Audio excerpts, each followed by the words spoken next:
Na festa de promoção do meu irmão Gustavo, em pé na sala de estar, lotada da casa dos nossos pais, cercado por parentes e colegas de trabalho, ele ergueu a taça de champanhe e anunciou em alto e bom som: "Este é meu irmão Tiago, sem diploma, sem futuro, só um encostado que vive às custas da família."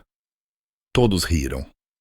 Meus pais olharam para ele com orgulho radiante. Minha tia Vera concordou com a cabeça, com aquele ar de quem sabe das coisas. Minha prima Camila deu um sorrisinho de canto de boca. Senti cada olhar sobre mim, esperando que eu desmoronasse. Em vez disso, sorri, levantei minha própria taça e disse claramente: "Um brinde. Esta é a última vez que qualquer um de vocês vai me ver." Então, eu saí. A sala ficou completamente silenciosa. A noite tinha começado de forma tão diferente. Eu tinha chegado à casa dos meus pais, num bairro nobre da Grande São Paulo, carregando um bolo de chocolate gourmet em camadas que passei horas aperfeiçoando. A receita era complicada, exigia atenção constante, mas eu queria trazer algo especial. Eu vestia meu melhor terno, um modelo cinza chumbo que comprei numa promoção especificamente para aquela noite. Eu estava aí animado, genuinamente esperançoso, porque achava que aquela noite seria finalmente minha chance de compartilhar algumas boas notícias minhas. A casa já estava cheia quando cheguei. Os colegas da consultoria do Gustavo se misturavam com nossa família estendida. Todos vestidos no estilo esporte fino, bebidas na mão, risadas preenchendo cada canto. Minha mãe pegou o bolo da minha mão com um olhar, colocando-o no balcão da cozinha entre os salgadinhos do buffet, sem nenhum comentário. Meu pai já estava imerso numa conversa com o chefe do Gustavo, gesticulando animadamente sobre alguma coisa. Ninguém perguntou como eu estava. Ninguém perguntou sobre minha semana. Eu já estava acostumado com isso, mas ainda doía um pouco. O que eles não sabiam, o que ninguém naquela sala entendia, era a história que me trouxe até aquele momento. Anos atrás, quando o João tinha 22 anos, eu estava na metade do meu terceiro ano na USP, cursando artes digitais. Eu amava aquilo. Cada projeto, cada aula, cada madrugada no laboratório de informática parecia que eu estava construindo algo real. Mas então, meu pai teve um infarto. Aconteceu de repente, violentamente, numa manhã de terça-feira, na pequena empresa de manufatura dele. Ponte de safena tripla, meses de recuperação. E durante esses meses, o negócio quase faliu. Pedidos foram perdidos. Clientes foram embora. As contas se acumularam. Minha mãe estava sobrecarregada tentando cuidar da saúde dele, enquanto também tentava lidar com uma empresa que ela nunca tinha administrado. O Gustavo estava terminando o MBA dele na FGV. Ele tinha um semestre restante, entrevistas de estágio cruciais, agendadas, todo o futuro estendido diante dele, dourado e certo. Meus pais me sentaram na sala de espera do hospital e perguntaram se eu poderia trancar a faculdade por um semestre para ajudar. Só um semestre, prometeram eles. Só até o papai estar de pé novamente e eles poderem contratar uma gerência adequada para a empresa. Eu disse sim. Claro que isso eu disse sim. Ele era meu pai. Um semestre virou 2. Então eu não pude pagar para voltar, porque cada centavo que eu ganhava nos meus 3 empregos ia para as contas médicas e para manter a empresa funcionando. Eu trabalhava como barista de manhã, balconista de loja à tarde e garçom no turno da noite num restaurante na beira da estrada. Eu dormia 4 horas por noite. Eu vi o Gustavo se formar com honras enquanto eu servia café para caminhoneiros às 2 da manhã.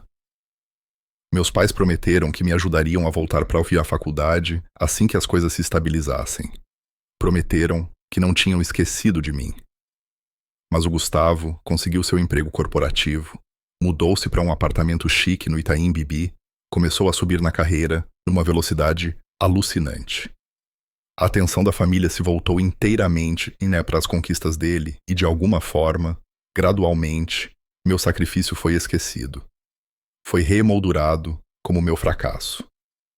Nos últimos 2 anos, eu vinha trabalhando como artista digital freelancer no meu pequeno apartamento, montando meu portfólio, pegando clientes onde quer que eu pudesse encontrá-los. Eu trabalhava constantemente, aprendia novos softwares sozinho, me esforçava para melhorar, mas minha família desprezava isso. Minha mãe chamava isso de brincar no computador. Meu pai perguntava quando eu ia arrumar um emprego de verdade. O Gustavo mal reconhecia o que eu fazia.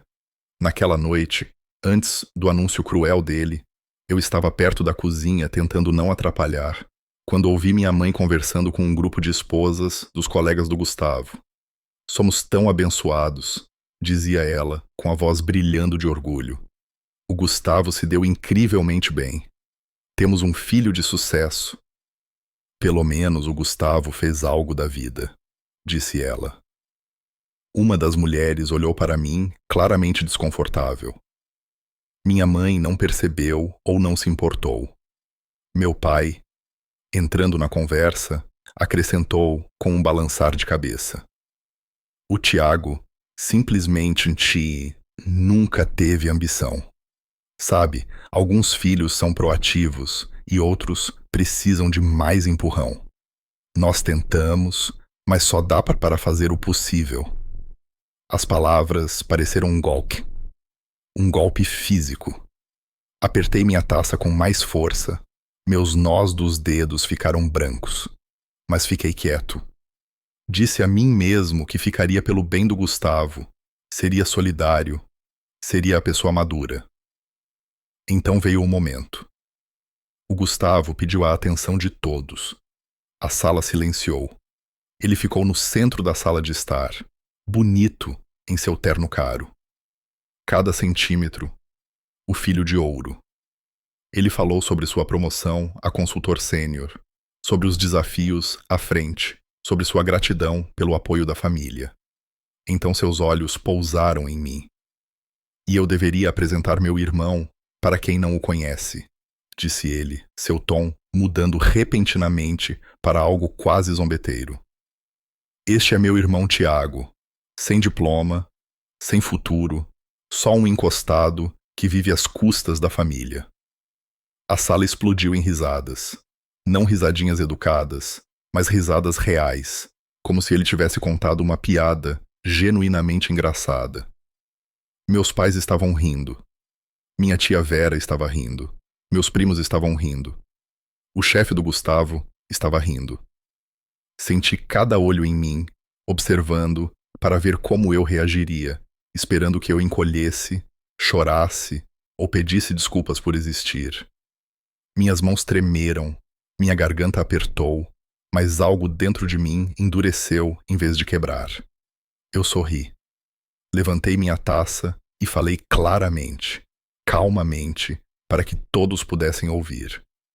Um brinde. Esta é a última vez que qualquer um de vocês vai me ver. Então me virei e caminhei em direção à porta. A risada morreu instantaneamente.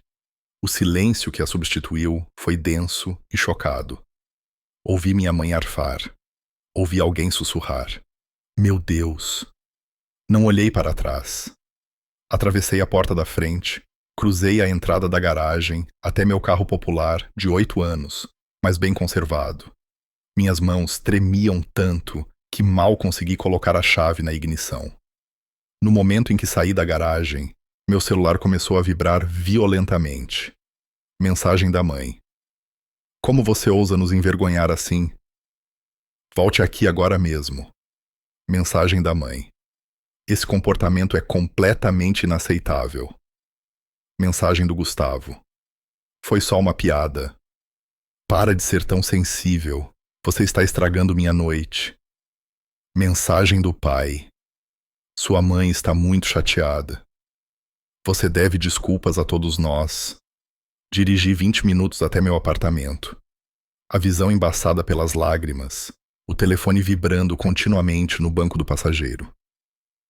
Quando finalmente estacionei, sentei no carro e chorei mais forte do que chorava há anos. Não apenas pelo que o Gustavo disse, mas pelo que aquilo revelou. Eles genuinamente me viam como inútil.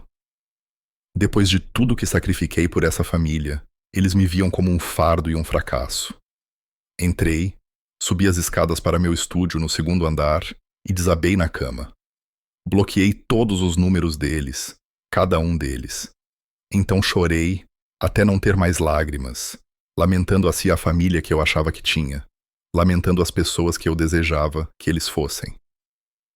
Por volta da meia-noite, emocionalmente exausto, notei meu telefone tocando de um número desconhecido. Quase não atendi. Eu tinha acabado com minha família, acabado com as demandas deles. Mas algo me fez atender. Alô? Oi, é o Thiago Salles? A voz era masculina, profissional, desconhecida. Sim, sou eu. Aqui é Vitor Sampaio. Sou o diretor criativo sênior da agência Ápice, na Avenida Paulista. Tenho tentado falar com você nos últimos 3 dias. Sentei na cama, confuso e repentinamente alerta. Desculpa, o quê? Vi seu portfólio online, continuou ele com a voz calorosa e entusiasmada. Seu trabalho é excepcional, fresco, ousado, exatamente o que estamos procurando. Gostaria de te oferecer uma vaga como diretor de arte júnior na nossa agência. O salário é de R$ 12.000 por mês e oferecemos benefícios completos e auxílio mudança. Eu não conseguia respirar. Não conseguia processar o que estava ouvindo. Enviei vários e-mails e deixei recados na caixa postal, continuou Vitor. A vaga tem um prazo de aceitação de 48 horas, porque precisamos de alguém para começar imediatamente. Sei que é repentino, mas espero muito que você considere. Meu notebook estava do outro lado do quarto. Tropecei até ele. Abri meu e-mail com as mãos trêmulas. Lá estavam eles. 3 e-mails da agência Ápice, uma carta de oferta formal, pacote de benefícios, tudo oficial e real. Eu gaguejei, minha voz falhando. Preciso pensar sobre isso. Claro, disse Vitor gentilmente. Mas preciso saber até sexta-feira, às 17 horas. Espero muito que você diga sim, Tiago. Acho que você se encaixaria incrivelmente bem aqui. Desligamos. Desliguei o telefone. Então puxei os recados de voz que vinha ignorando há dias porque estava ocupado demais me preparando para a festa do Gustavo. Havia 3 de Vitor, cada um mais ansioso que o último. Aquilo era real. Aquilo estava acontecendo. Uma grande agência de publicidade de São Paulo me queria. Eles encontraram meu portfólio na inscrição aberta que enviei meses atrás, uma submissão que passei 3 semanas aperfeiçoando enquanto minha família zombava de mim por perder tempo. Olhei ao redor do meu pequeno apartamento, para a vida que construí ali apesar de tudo, e percebi algo profundo. Eu não tinha nada me prendendo ali. Nenhum amigo por perto mais, porque eu estava ocupado demais trabalhando para manter relacionamentos. Nenhuma família que me valorizasse. Nada além do medo do desconhecido, e eu cansei de ter medo. Não dormi naquela noite. Fiquei sentado no meu notebook, lendo e relendo a carta de oferta da agência Ápice, tentando me convencer de que era real. R$ 12.000 por mês. Trabalhando nos meus freelas e raspando o tacho, eu tinha feito talvez 3.000 por mês no último ano. Aquilo era 4 vezes mais. Aquilo era uma vida. Ao amanhecer, tomei minha decisão. Abri meu e-mail e digitei uma resposta para Vitor Sampaio. Prezado Vitor, sinto-me honrado e emocionado em aceitar sua oferta. Obrigado por acreditar no meu trabalho. Estou pronto para começar o mais rápido possível. Atenciosamente, Tiago. Apertei enviar antes que pudesse duvidar de mim mesmo. Dentro de 1 hora, enquanto eu fazia café, com as mãos trêmulas, Vitor respondeu. Ele estava claramente encantado. Enviou a papelada de admissão, uma data de início para dali a 2 semanas e informações de contato de um especialista em realocação que poderia me ajudar a encontrar um apartamento em São Paulo. As 2 semanas seguintes passaram num borrão de logística e determinação. Avisei que sairia do meu apartamento. Meu senhorio foi surpreendentemente compreensivo. Empacotei tudo o que tinha em caixas, o que não era muito. Roupas, livros, meu equipamento de computador, itens básicos de cozinha. Minha vida inteira cabia no meu carro pequeno, com espaço de sobra. Nenhuma vez minha família ligou. Eles estavam claramente esperando que eu pedisse desculpas, que voltasse rastejando, admitindo que tinha exagerado. Eu também não entrei em contato. Cada dia que passava em silêncio me deixava mais certo de que se eu estava fazendo a escolha certa. O dia da mudança chegou numa manhã cinzenta de sábado. Carreguei a última caixa no carro, dei uma última olhada no apartamento onde passei 2 anos me reconstruindo, dona, e fui embora. Não me senti triste. Senti-me livre. São Paulo era avassaladora da melhor maneira possível. O especialista em realocação tinha me ajudado a encontrar uma kitnet na Vila Madalena, acessível com meu novo salário. Um trajeto de 40 minutos de metrô até o escritório da agência na região da Paulista. Era menor que meu lugar antigo, mas as janelas davam para o leste e a luz da manhã inundava tudo. E de alguma forma, aquilo parecia uma metáfora para tudo. No meu primeiro dia, na agência Apis, eu estava apavorado. O escritório ocupava 3 andares de uma torre de vidro perto do centro financeiro. Tudo era elegante, moderno, zumbindo com energia criativa. Pessoas da minha idade e mais velhas se moviam pelo espaço com propósito e xícaras de café, falando sobre campanhas, clientes e prazos. Vitor me encontrou no saguão, caloroso e acolhedor, exatamente como soava ao telefone. Ele tinha talvez uns 45 anos, cabelos grisalhos e olhos gentis, vestido no que eu aprendi ser o uniforme da agência. Jeans escuro e blazer. Tiago, bem-vindo. Estamos tão felizes por você estar aqui. Ele me mostrou o lugar, me apresentando ao que parecia ser uma centena de pessoas cujos nomes esqueci imediatamente. Mas 3 nomes ficaram. Léo, engraçado e encorajador. Um redator com um humor afiado e risada fácil. Aline, uma diretora de criação associada, perspicaz e honesta, que me olhou nos olhos quando apertamos as mãos e disse: "O Vitor não contrata pessoas em quem não acredita. Você deve ser bom." E Caio, outro diretor de arte, competitivo, mas justo, que me mediu com um aceno de cabeça e disse: "Ansioso para ver seu trabalho." Minha mesa ficava num espaço aberto com o resto da equipe criativa.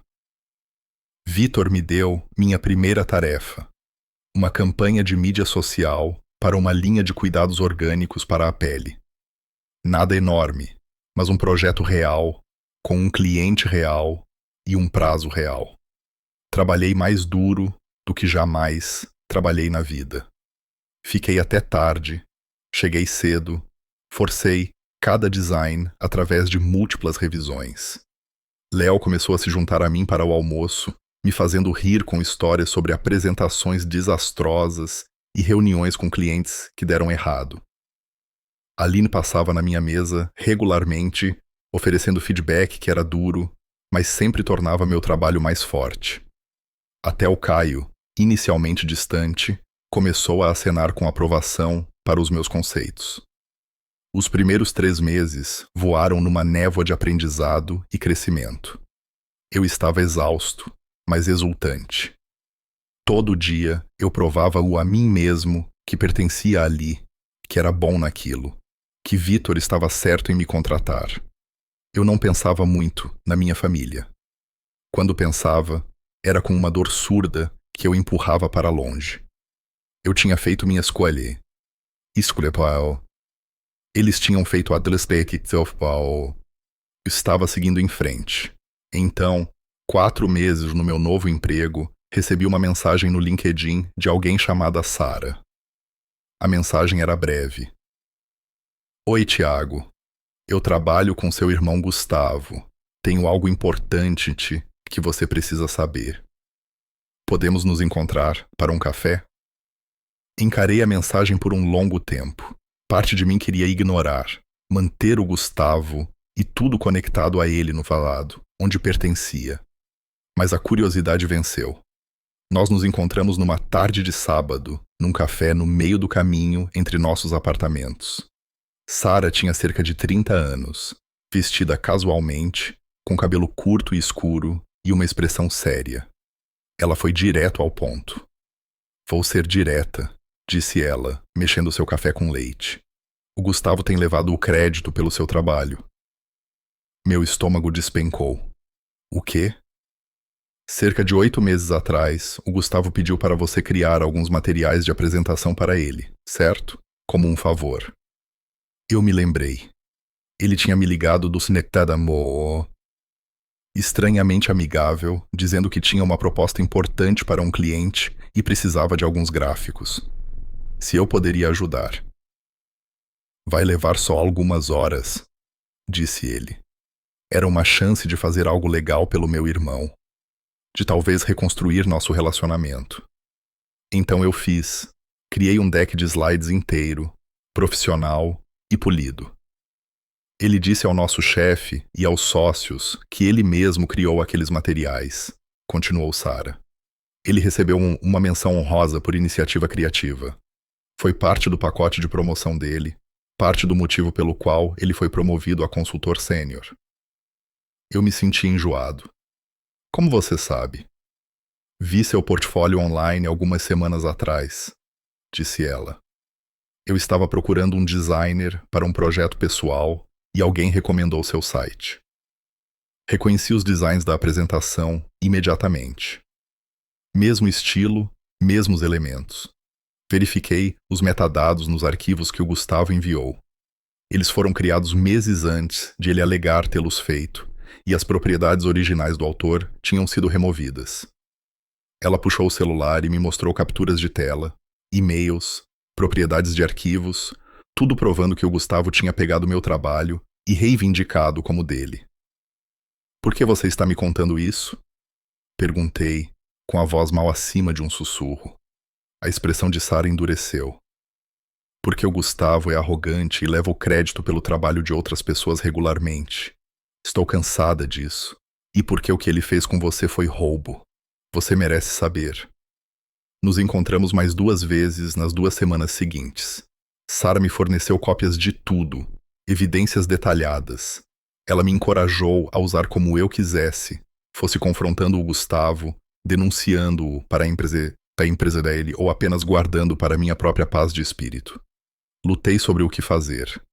Eu estava com raiva, furioso até, mas também me sentia em conflito sobre expor a família, sobre causar problemas. Sara me lembrou que o Gustavo tinha causado os problemas, não eu. Enquanto isso, minha carreira continuava a florescer. Completei meu primeiro grande projeto na agência, uma campanha completa de reformulação de marca para uma startup de moda sustentável. Vitor elogiou meu trabalho na frente de toda a equipe criativa durante nossa reunião semanal. Este é exatamente o tipo de trabalho ousado e atencioso que define o que fazemos aqui, disse ele, colocando meus designs na tela da sala de conferências. Tiago, você superou todas as expectativas. Muito bem. Fui designado para clientes maiores. Minha confiança cresceu. Fiz amigos de verdade.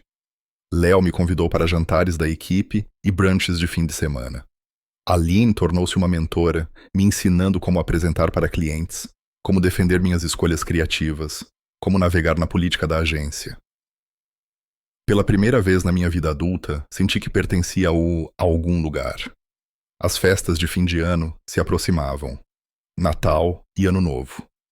Eu meio que esperava que minha família entrasse em contato, talvez amolecida pelo tempo e pela tradição.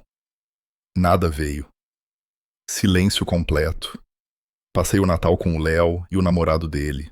Um jantar caloroso e barulhento no apartamento deles, cheio de família escolhida e risadas.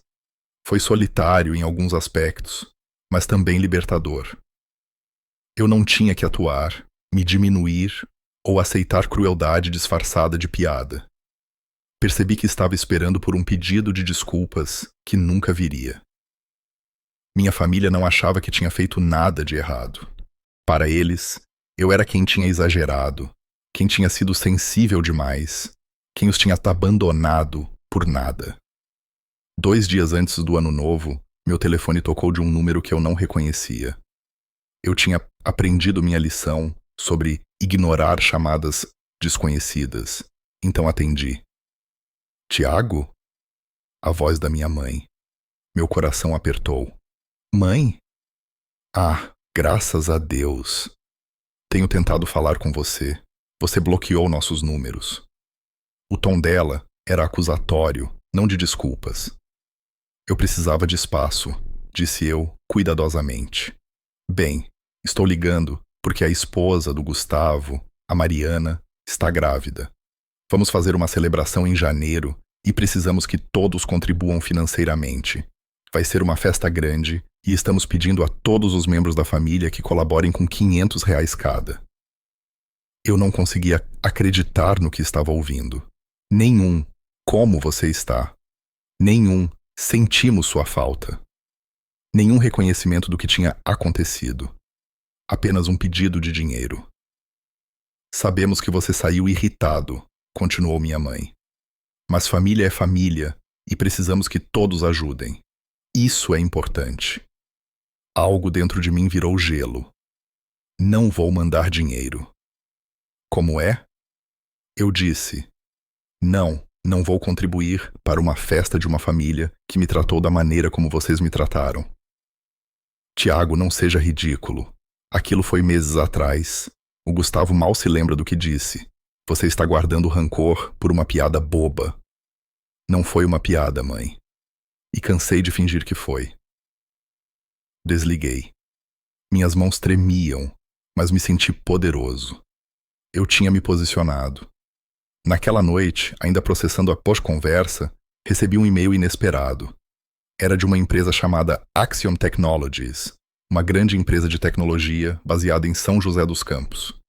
Eles estavam solicitando propostas de várias agências para uma reformulação completa da marca. O projeto valia milhões. Vitor convocou uma reunião de equipe de emergência. Isso é enorme, disse ele, com essa excitação mal contida. A Axiom é um dos maiores nomes em computação em nuvem. Se conseguirmos isso, muda tudo para a nossa agência. Ele olhou diretamente para mim. Tiago, quero que você lidere essa apresentação. O cliente, especificamente, solicitou alguém com seu estilo de design. Eles encontraram seu trabalho na pesquisa de mercado deles e pediram por você pelo nome. Meu queixo caiu. Eles pediram por mim? Vitor confirmou, sorrindo. Este é o seu momento. Eu acredito em você. A apresentação da proposta estava agendada para meados de janeiro. Olhei para a data que Vitor circulou no calendário e meu estômago revirou. Era o mesmo dia do chá de bebê do Gustavo. O exato mesmo dia. E a apresentação era em São José dos Campos, a apenas 1h30 da casa da minha família. Eu estaria na região deles, mais perto do que estive em meses, e eles não teriam ideia de que eu estava lá. Eles nunca saberiam do meu sucesso, da minha oportunidade, da minha vida. Algo sobre aquilo parecia exatamente certo. Eu me joguei na preparação para a proposta da Axiom com uma intensidade que surpreendeu até a mim mesmo. Isso não era apenas sobre conseguir um cliente. Isso era sobre provar, de uma vez por todas, que eu era exatamente quem eu sempre soube que poderia ser. A equipe trabalhou dia e noite. Léo e eu fizemos brainstorming de conceitos até tarde da noite, movidos a café e delivery. Aline me incentivou a pensar maior, mais ousado, a correr riscos criativos que me aterrorizavam e excitavam. Até o Caio, geralmente focado em seus próprios projetos, ficou até tarde para oferecer feedback nos meus esboços. A Axiom Technologies era conhecida por sua tecnologia de ponta, mas marca desatualizada. Eles precisavam de uma reformulação visual completa, algo que os posicionasse como inovadores e confiáveis, sem alienar seus clientes corporativos existentes. Criei algo revolucionário, combinando estética limpa e minimalista com elementos digitais interativos. O conceito era moderno, mas não modinha, sofisticado, mas não rígido. Vitor revisou meu trabalho e realmente se levantou da cadeira. É isso, disse ele baixinho. É exatamente o que eles precisam. Tiago, você vai deixar eles de queixo caído. Uma semana antes da apresentação, meu telefone tocou. Número diferente de novo. Eu tinha parado de bloqueá-los, imaginando que se minha família quisesse falar comigo o suficiente, encontrariam um jeito. Desta vez, era meu pai. A voz dele estava severa, fria. Sua mãe me disse que você se recusou a contribuir para o chá de bebê. Sem saudação, nenhum como vai. Apenas direto para a acusação. Isso mesmo, disse eu calmamente. Isso é extremamente egoísta, Tiago. Depois de tudo que fizemos por você, é assim que você nos retribui, abandonando sua família quando precisamos de você? A ironia se era tão espessa que quase ri. Depois de tudo que vocês fizeram por mim, pai, eu tranquei a faculdade para salvar sua empresa. Trabalhei em 3 empregos para pagar suas contas médicas. Desisti da minha educação para que o Gustavo pudesse terminar a dele. O que exatamente vocês fizeram por mim ultimamente? Silêncio do outro lado. Ele não estava acostumado a me ver reagir. Aquela foi sua escolha, disse ele finalmente, com a voz dura. Ninguém forçou você a fazer nada daquilo. E ir embora foi minha escolha também, respondi. Minha voz estava firme, forte. Adeus, pai. Desliguei antes que ele pudesse responder. Minhas mãos tremiam, mas me senti orgulhoso. Eu tinha me defendido. Eu tinha dito a verdade. Nos dias seguintes, o Gustavo começou a mandar mensagens de um número novo. Mamãe e papai estão muito magoados. Você precisa pedir desculpas. Você está destruindo essa família. E a Mariana está estressada por sua causa e estresse não é bom para o bebê. Não respondi a nenhuma delas. Cada mensagem me deixava mais certo de que eu estava fazendo a coisa certa. Finalmente, o Gustavo enviou. Tudo bem, não venha ao chá de bebê, mas não espere nunca mais fazer parte desta família. Bloqueei aquele número também. Se aquela era a ideia deles de família, eu não queria parte nenhuma daquilo. O dia da apresentação da Axiom chegou. Acordei às 5 da manhã no meu apartamento na Vila Madalena, nervoso demais para dormir. Vesti meu melhor terno, um conjunto cinza chumbo que comprei especificamente para aquela apresentação. Olhei para mim mesmo no espelho e vi alguém que mal reconheci. Confiante, profissional, bem-sucedido. Vitor e eu fomos para São José dos Campos, juntos com o Léo e a Aline. A viagem inteira, eles me animaram, me lembrando de quão bom meu trabalho era, quão preparado eu estava.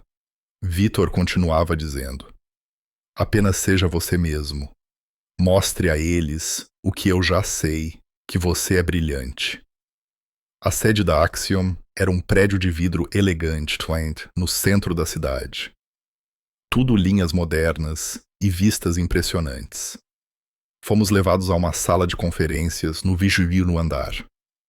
6 executivos sentaram-se à nossa frente, incluindo a diretora de marketing e o CEO. Apresentei por 90 minutos. Guiei-os através de todo o conceito de reformulação da marca, expliquei minha filosofia de design, mostrei maquetes de como a nova marca deles ficaria em cada plataforma.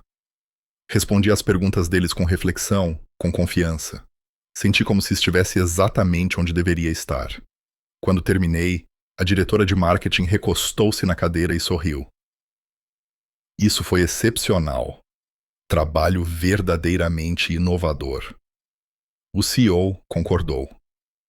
Entraremos em contato até o final da semana, mas vou te dizer agora, esta é exatamente a direção que esperávamos que alguém tomasse. Apertamos as mãos. Vitor estava radiante. Léo apertou meu ombro. Aline sussurrou. Você arrasou. Saímos do prédio flutuando em adrenalina e esperança.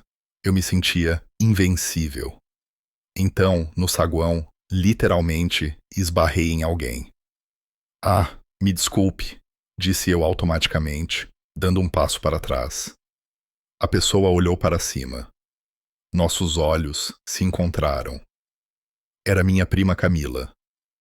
O rosto dela ficou completamente branco. Tiago. Ela estava vestida com um terninho de entrevista, segurando uma pasta de portfólio, claramente lá para uma entrevista de emprego. Ela olhou para mim e para meus colegas, absorvendo nossos trajes profissionais, nossas posturas confiantes. O que você está fazendo aqui? Gaguejou Camila. Antes que eu pudesse responder, uma das executivas da Axiom, que estava na nossa reunião, passou por nós. Ela me reconheceu e parou. Trabalho brilhante hoje, Tiago, disse ela calorosamente. Teremos uma decisão para você até sexta-feira, mas quero que saiba que sua agência é nossa principal escolha. Aquela apresentação foi exatamente o que precisávamos. Ela sorriu e foi embora. O queixo da Camila literalmente caiu. Ela olhou para mim, depois para a figura da executiva se afastando, depois de volta para mim. Senti uma onda de satisfação que não consegui suprimir. Boa sorte na sua entrevista, Camila, disse eu agradavelmente. Então saí, deixando-a atordoada no saguão. A viagem de volta para São Paulo foi eufórica. Minha equipe não conseguia parar de comemorar, já falando sobre como executaríamos a campanha quando, não se, ganhássemos o contrato. Vitor continuava olhando para mim com aquela expressão orgulhosa, quase paternal. Você sabe que isso muda tudo para você, certo? Disse ele. Ganhando ou perdendo, você acabou de provar que consegue lidar com grandes clientes. Você está pronto para o próximo nível. Sexta-feira chegou. Vitor recebeu a ligação às 14 horas. O escritório inteiro pareceu prender a respiração enquanto ele atendia na sala de vidro dele. Podíamos vê-lo concordando, sorrindo e, então, realmente socando o ar. Ele saiu e anunciou. Conseguimos. A Axiom nos escolheu. O escritório explodiu. As pessoas aplaudiram, se abraçaram, bateram as mãos.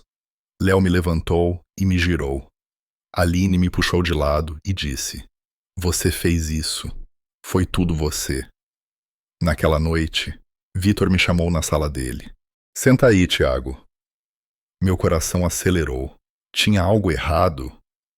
Estou te promovendo a diretor de arte, disse ele simplesmente.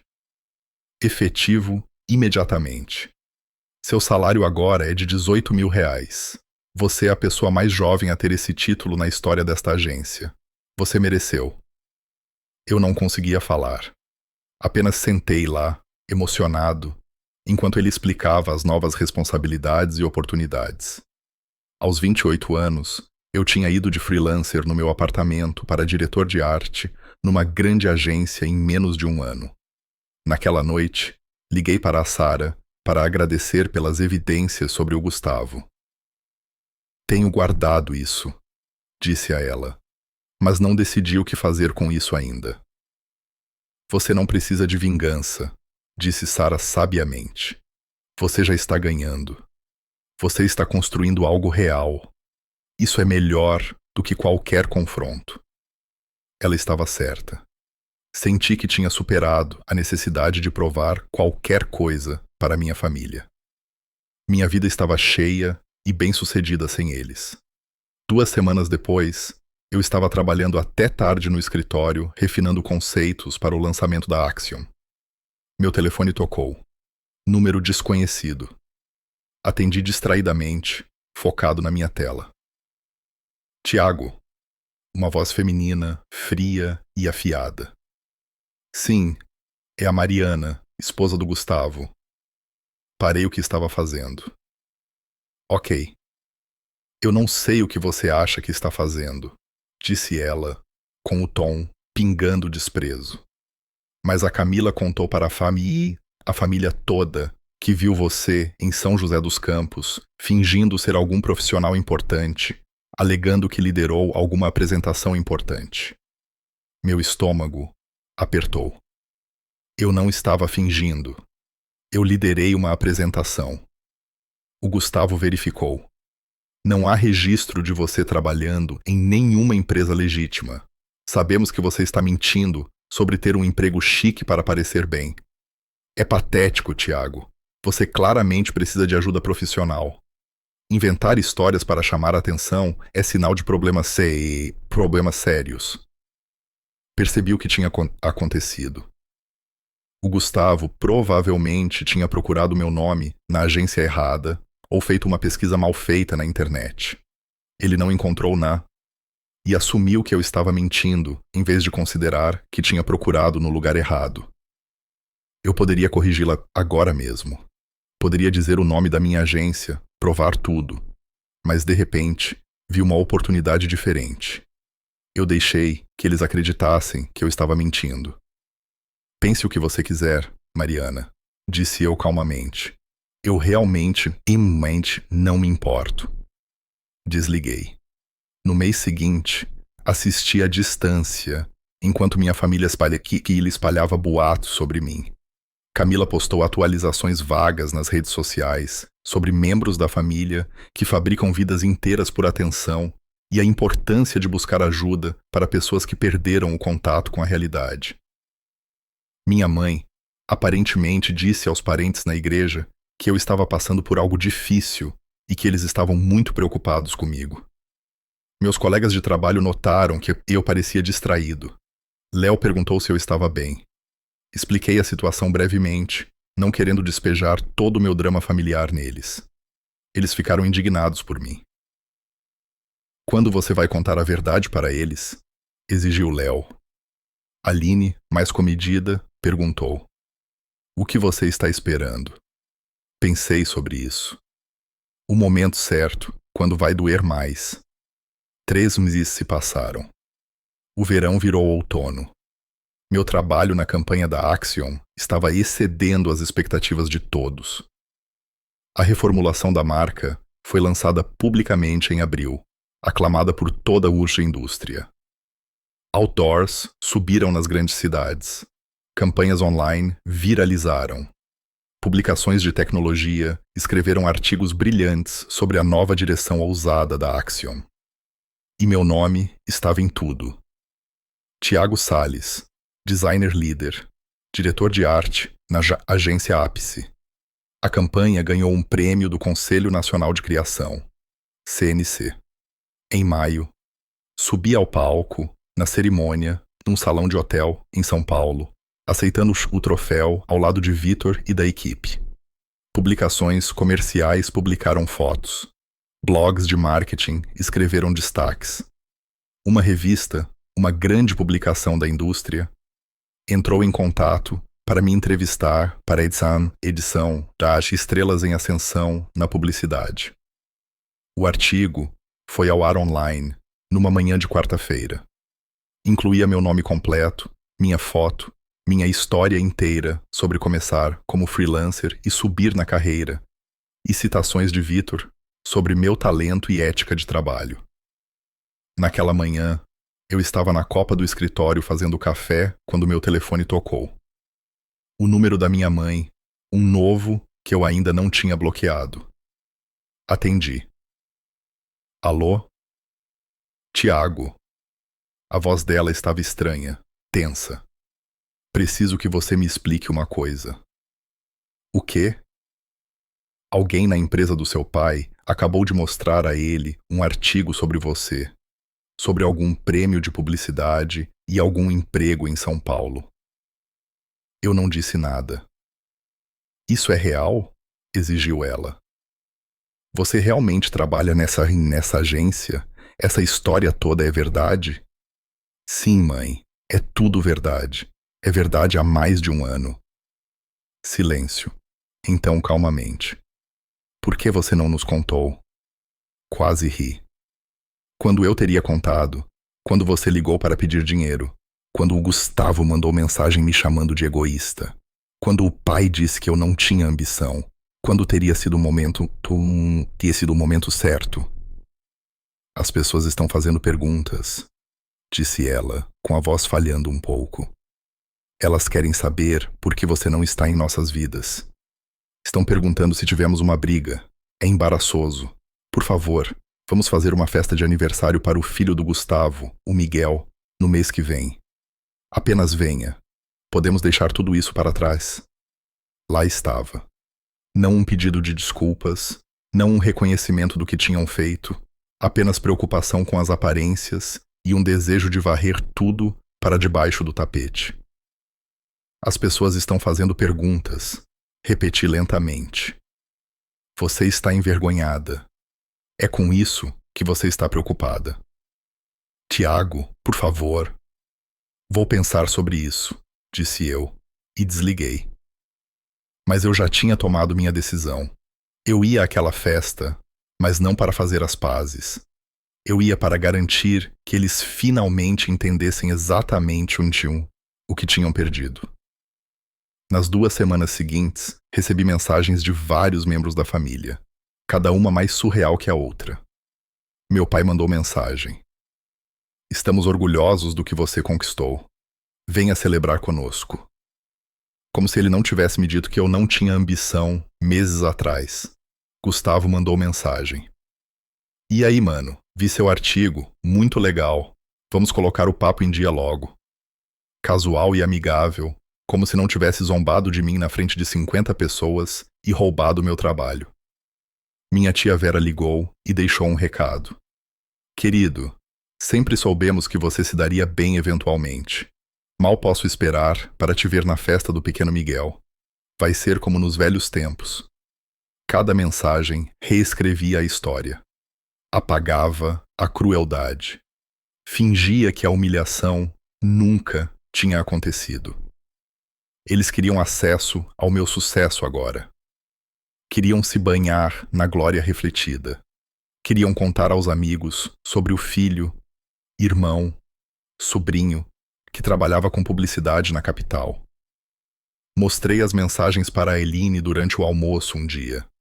Ela leu com fúria crescente, sua expressão normalmente composta escurecendo. Eles querem te usar, disse ela, sem rodeios. Eles não te valorizaram quando achavam que você não valia nada. Agora, querem te reivindicar porque você é bem-sucedido.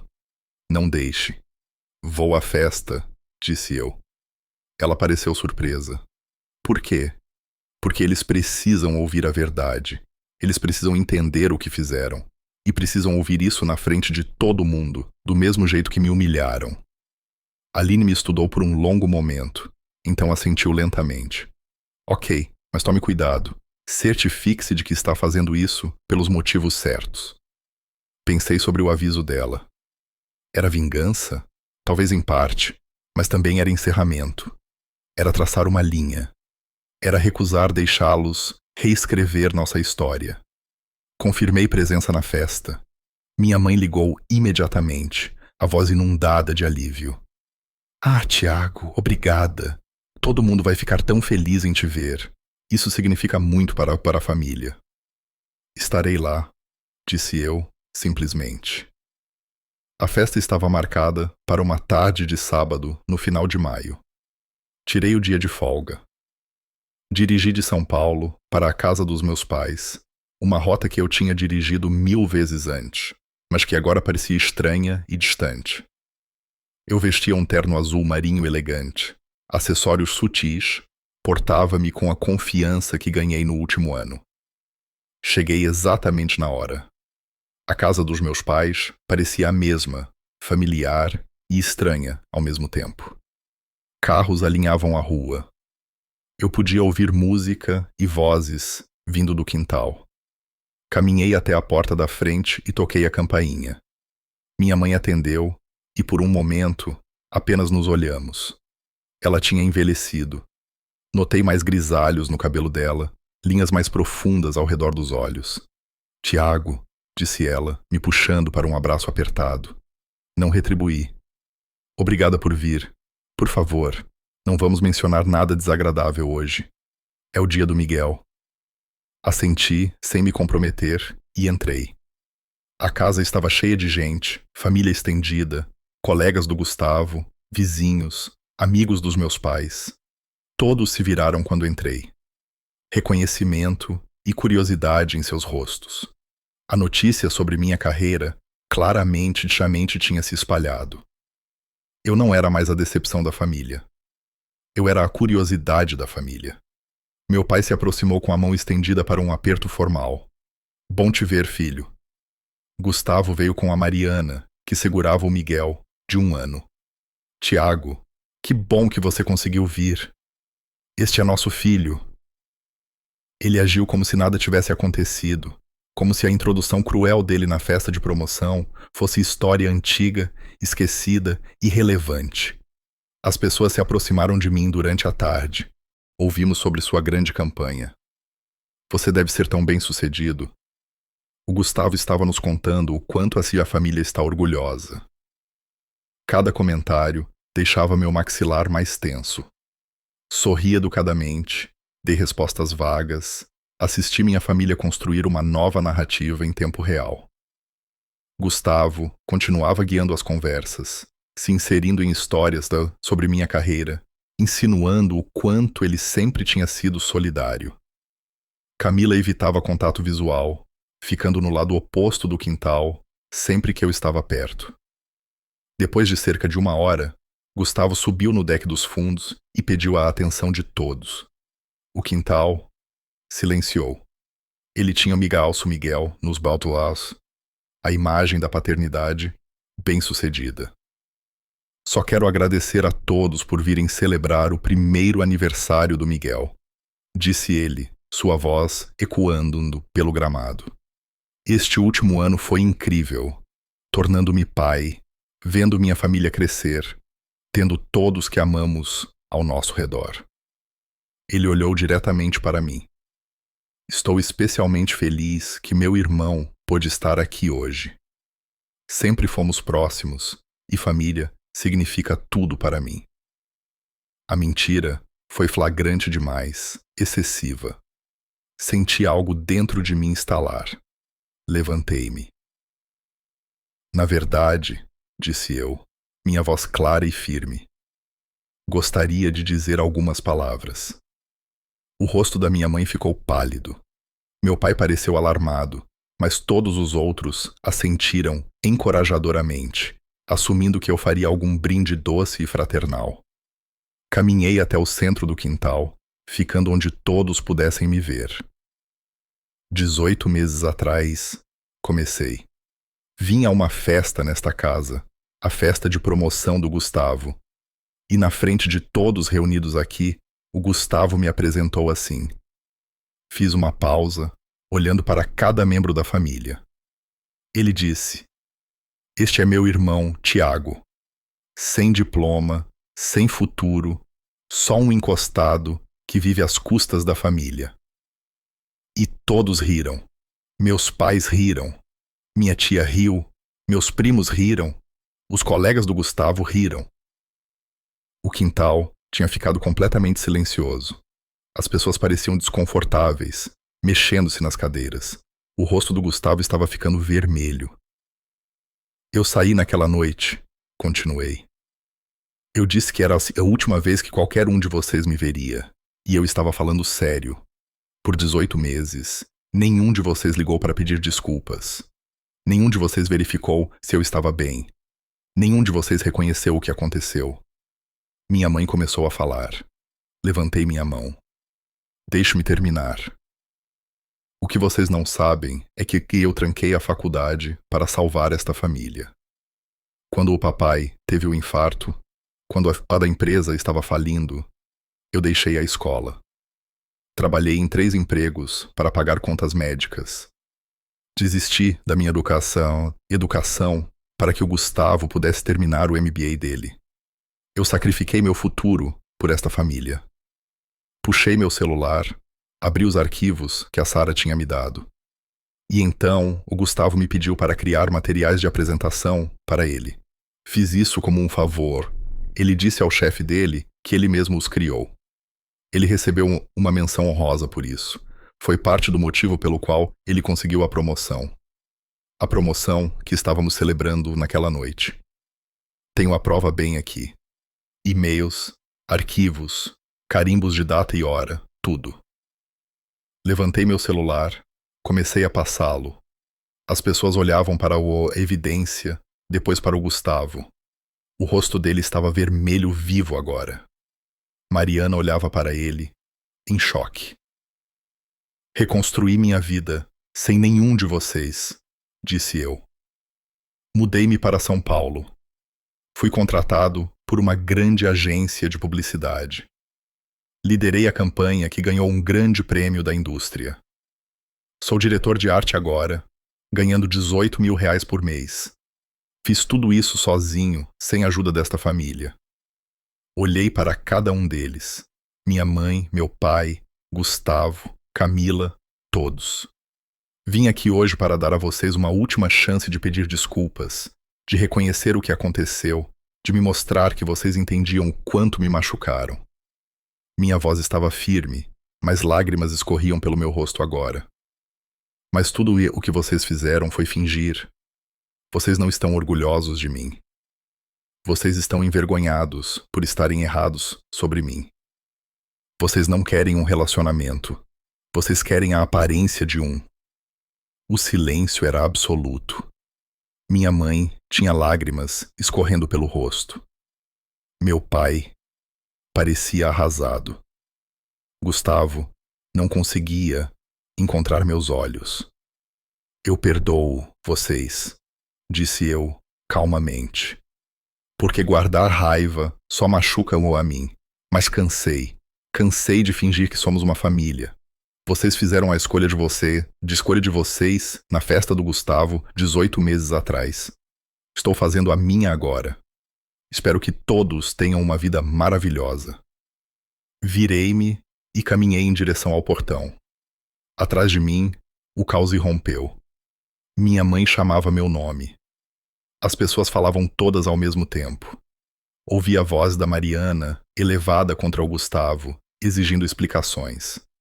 Minha mãe me alcançou no meu carro. Tiago, por favor, não vá.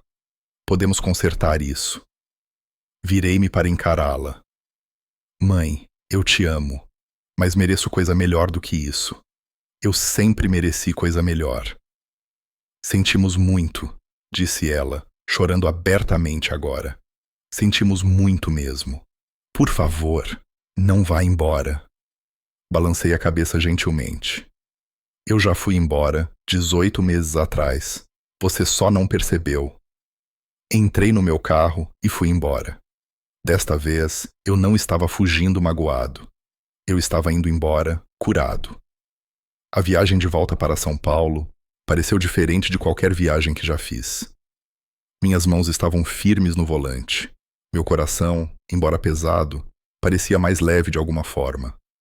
Eu tinha dito o que precisava ser dito. Eu tinha traçado o limite que precisava ser traçado. Meu telefone vibrou constantemente no banco do passageiro, mas não olhei para ele até estar seguramente estacionado fora do meu apartamento na Vila Madalena, 2 horas depois. 17 chamadas perdidas. 32 mensagens de texto. Rolei por elas brevemente. Da mãe. Por favor, me ligue. Precisamos conversar. Do pai. Você envergonhou esta família hoje. O que você fez foi inaceitável. Do Gustavo. Você não tinha o direito de trazer à tona aquela coisa do design.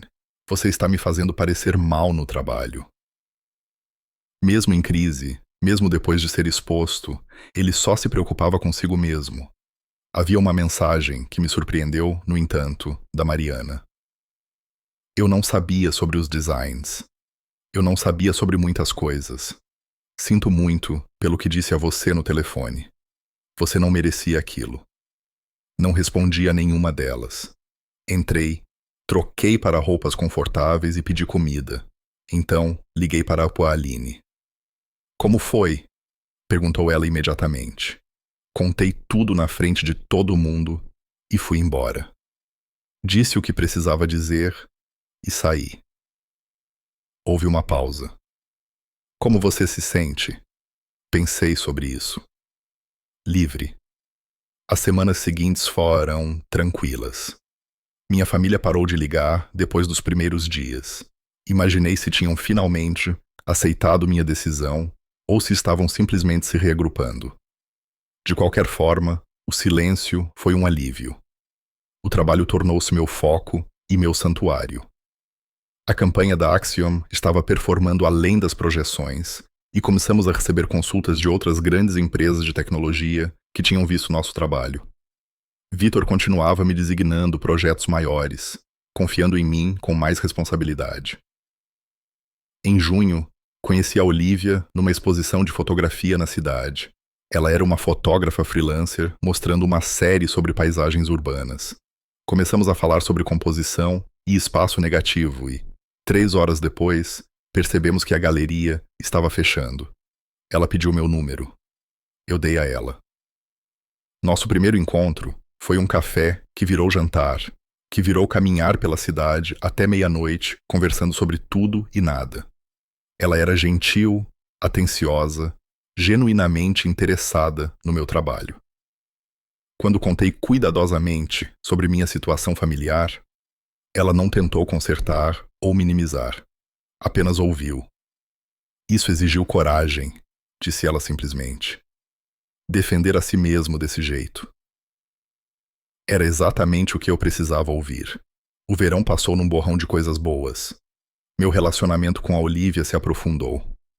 Minhas amizades no trabalho ficaram mais fortes. Léo e eu começamos uma tradição de brunch aos domingos. Aline tornou-se mais que uma mentora. Tornou-se uma amiga de verdade. Alguém para quem eu podia ligar à meia-noite quando estava ansioso com uma apresentação. Alguém que me dizia a verdade mesmo, quando era difícil de ouvir. Em agosto, Vitor me chamou no escritório dele. Senta aí, Tiago. Meu coração pulou. Eu tinha aprendido que essas conversas podiam ir para qualquer lado. Ele sorriu. Estou te promovendo de novo. Diretor de arte sênior. Seu salário agora é de R$ 22.000. Você mereceu 10 vezes mais. Eu tinha 29 anos e ganhava mais dinheiro do que jamais imaginei ser possível.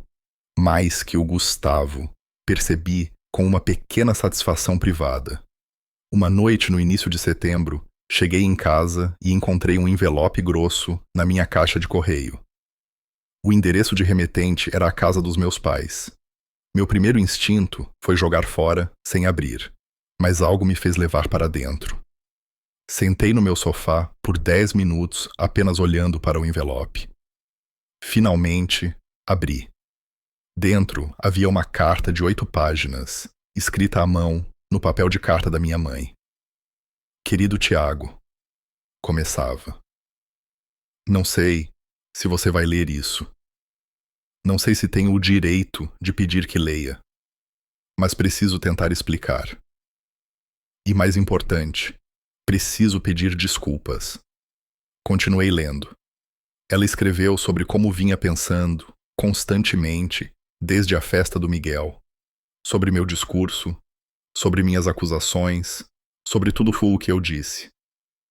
Ela escreveu que tinha voltado em fotos antigas e calendários, reconstruindo aqueles anos em que tranquei a faculdade. E tinha ficado horrorizada ao perceber o quanto eu tinha sacrificado e o quão pouco eles tinham reconhecido. Você tinha 22 anos, escreveu ela. Deveria estar estudando, indo a festas, descobrindo sua vida. Em vez disso, estava trabalhando em 3 empregos para salvar nossa família. E nós deixamos. Tomamos seu sacrifício como garantido e então punimos você pelas consequências desse sacrifício. Ela escreveu sobre a festa de promoção do Gustavo, sobre ouvir minhas palavras e rir junto com todos os outros, sem pensar no que estava fazendo. Eu estava tão orgulhosa do Gustavo naquela noite. Ele tinha trabalhado duro pela promoção. Mas você tinha trabalhado duro também, de maneiras que nunca reconhecemos. E em vez de celebrar vocês dois, participei da sua humilhação.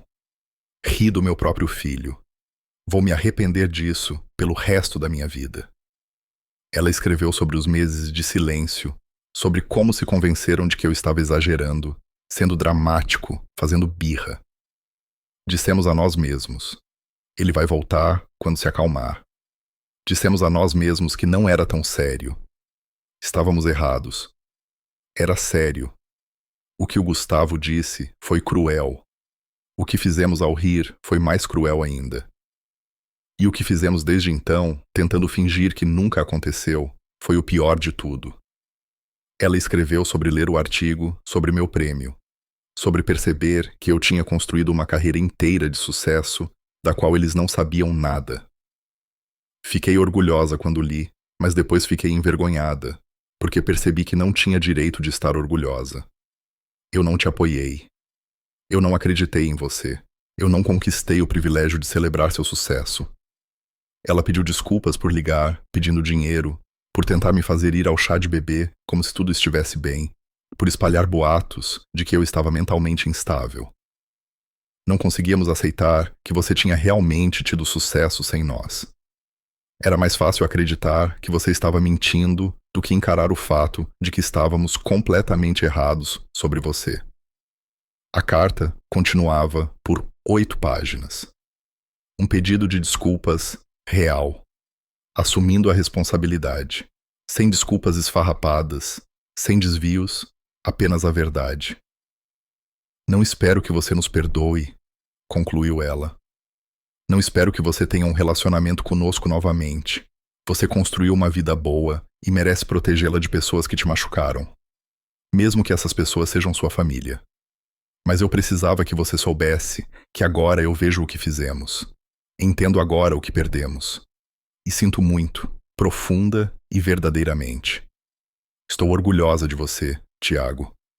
Não por causa do seu emprego ou do seu sucesso, mas porque você teve a coragem de se afastar de pessoas que não te trataram com o respeito que você merecia. Isso exige força. Não tenho certeza se eu teria. Espero que você seja feliz. Espero que esteja cercado por pessoas que te valorizem como você merece. E espero que algum dia você possa pensar em nós sem dor, com amor e pesar. Mãe. Sentei no meu sofá e chorei. E não lágrimas tristes, exatamente. Algo mais complicado. Luto pelo que poderia ter sido. Alívio por ela finalmente ter entendido. Gratidão por ela ter escrito a carta. E ainda, por baixo de tudo, raiva por ter demorado tanto. Não respondi imediatamente. Eu precisava de tempo para processar, mas guardei a carta. Uma semana depois, outro envelope chegou. Este do Gustavo. Mais curto, apenas 2 páginas, mas similar no tom. Tiago, tenho pensado muito desde a festa do Miguel. Na verdade, desde muito antes disso, mas não fui honesto comigo mesmo. A Sara veio até mim depois que você expôs o roubo do design. Ela pediu demissão e contou toda a história aos nossos sócios. Houve uma investigação. Fui formalmente repreendido. Cheguei muito perto de ser demitido. Estou incondicional agora e mereci tudo isso. Roubei seu trabalho, levei o crédito pelo seu talento. E pior, zombei de você publicamente por não ter o sucesso que eu literalmente tinha roubado de você. Eu estava com inveja. Sempre tive inveja de você, na verdade. Você é naturalmente criativo de maneiras que nunca fui. Você faz as coisas ficarem bonitas. Eu só faço planilhas. Quando você largou tudo para ajudar o papai, parte de mim ficou aliviada, porque significava que eu seria sempre o bem-sucedido por padrão. É uma coisa terrível de admitir, mas é verdade. Construí minha carreira em parte no seu sacrifício e em parte no seu trabalho roubado. E então tive a audácia de te chamar de encostado. Estou envergonhado. Sinto muito. Sei que não é o suficiente. E sei que você não me deve perdão, mas precisava que soubesse que entendo o que fiz agora. Estou tentando ser melhor pelo Miguel. Se nada mais, quero que ele cresça, vendo o pai assumir responsabilidades, tratar as pessoas com respeito, valorizar quem importa. Falhei em tudo isso com você. Sinto muito. Gustavo. Li a carta dele 2 vezes. Parecia genuína, mas eu ainda não estava pronto para responder. Mostrei ambas as cartas para Olivia numa noite durante o jantar no meu apartamento. Ela as leu cuidadosamente. Depois olhou para mim. O que você quer fazer? Não sei, admiti. Parte de mim quer acreditar que eles mudaram. Parte de mim acha que é tarde demais. Talvez sejam as 2 coisas, disse Olivia gentilmente. Talvez eles tenham mudado, e talvez seja tarde demais para as coisas voltarem a ser como eram. Mas isso não significa que não haja caminho nenhum para frente, apenas um diferente. Pensei nas palavras dela por dias. Finalmente, escrevi de volta para minha mãe. Não uma carta longa, apenas uma página. Mãe, obrigado pela sua carta. Obrigado por finalmente ser honesta sobre o que aconteceu. Aprecio isso mais do que você sabe. Não estou pronto para um relacionamento ainda. Posso não estar pronto por um longo tempo, talvez anos, mas aprecio seu pedido de desculpas e estou aberto à possibilidade de reconstruir algo novo, eventualmente. Não pode ser o que era antes. Tem que ser diferente. Construído com honestidade e respeito. Preciso de tempo. Preciso de espaço. Mas não estou fechando a porta completamente. Espero que entenda, Tiago. Enviei. Então tentei seguir em frente com a minha vida. O outono chegou. Então o inverno. Minha mãe mandava e-mails ocasionais.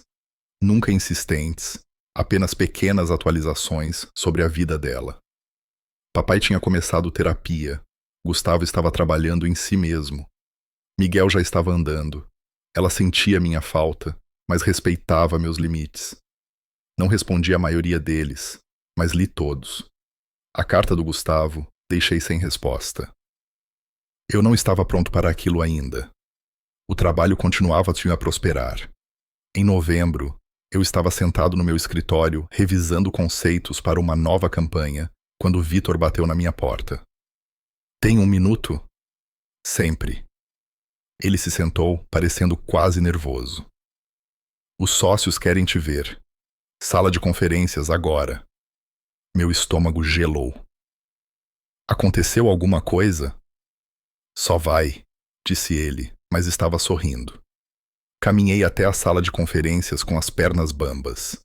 Os 3 sócios donos da agência estavam sentados à mesa. Eles se levantaram quando entrei. Tiago, disse a sócia sênior, uma mulher chamada Senhora Rocha, calorosamente. Por favor, sente-se. Sentei. Temos observado seu trabalho muito de perto, continuou ela. Suas campanhas trouxeram 5 grandes clientes no último ano. Você mentoreou designers júnior brilhantemente. Você representou esta agência em eventos da indústria com profissionalismo e perspicácia. Simplesmente, você se tornou inestimável para nós. Ela deslizou uma pasta pela mesa. Gostaríamos de te oferecer a posição de diretor de criação. Vem com um salário de R$30.000, participação nos lucros e um assento nas nossas reuniões de liderança criativa. Você seria o diretor de criação mais jovem na história de 30 anos da nossa agência. Eu não conseguia respirar. Diretor de criação aos 29 anos. Precisamos de uma resposta até o final da semana, disse a senhora Rocha. Mas espero que você diga sim. Encontrei minha voz. Sim, eu absolutamente digo sim. Eles sorriram, levantaram-se, apertaram minha mão. Bem-vindo à liderança, Tiago. Naquela noite, comemorei com minha família escolhida. Olivia, Léo, Aline, Caio e Vitor. Fomos a um restaurante, bebemos vinho demais, rimos até chorar. Essas pessoas que me viram no meu pior e me ajudaram a me tornar o meu melhor, que acreditaram em mim quando minha própria família não pôde. Esta era minha família agora, e estava tudo bem. Um ano depois de sair da festa de aniversário do Miguel, eu era uma pessoa completamente diferente, vivendo uma vida completamente diferente.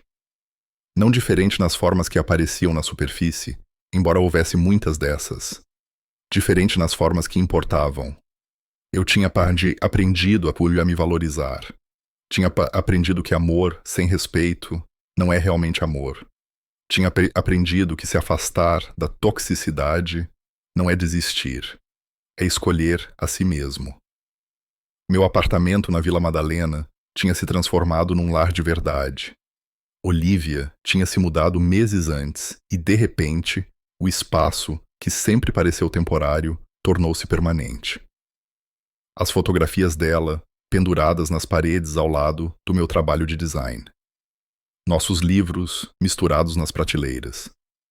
Tínhamos rotinas, piadas internas, uma vida juntos que parecia sólida e real. O trabalho estava extraordinário. Como diretor de criação, liderei uma equipe de 12 designers e diretores de arte, supervisionando campanhas para algumas das maiores marcas do país. A reformulação da Axiom tinha aberto portas que eu nunca imaginei possíveis. Empresas de tecnologia, marcas de moda, ONGs.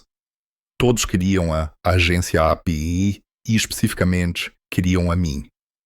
Eu tinha sido destaque em 3 grandes publicações da indústria. Tinha palestrado em conferências. Tinha mentoreado jovens designers que me lembravam de mim mesmo, famintos e talentosos, e precisando apenas de alguém que acreditasse neles. Numa quinta-feira no final de maio, eu estava na minha mesa, revisando uma apresentação, quando meu telefone vibrou com uma mensagem de um número desconhecido. Quase ignorei, mas algo me fez olhar. Oi, Tiago. Aqui é a Mariana, esposa do Gustavo. Sei que não nos falamos desde a festa do Miguel, no ano passado. Estou entrando em contato porque o aniversário do Gustavo é no mês que vem e estou planejando um jantar pequeno, só a família. Queria te convidar pessoalmente, sem pressão, sem expectativas. Entendo se você não estiver pronto, mas o convite é genuíno. Encarei a mensagem por um longo tempo. Então mostrei para a Aline, que tinha passado na minha sala para uma revisão criativa. Ela leu e olhou para mim. O que sua intuição está te dizendo? Não sei, admiti.